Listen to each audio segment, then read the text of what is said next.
आंखों से बैठ जाए बैठ जाए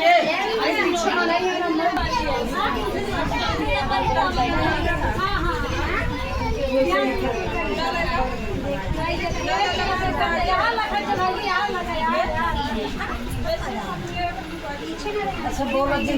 ये देखिए बाबू के तीसरी वाली मौसी है जो कि बाबू के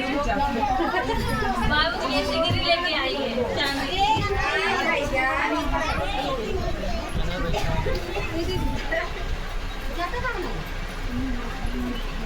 जल्दी जल्दी के डाउन ज़्यादा टाइम तक ये दीदी मैं चैनल में बोल दूँ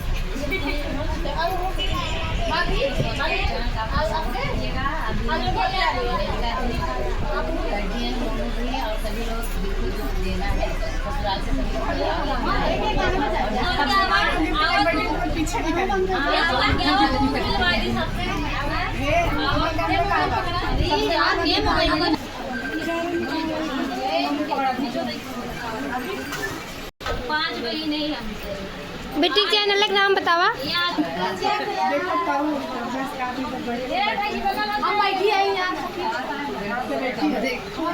बैठी रहो पंजीरी मिले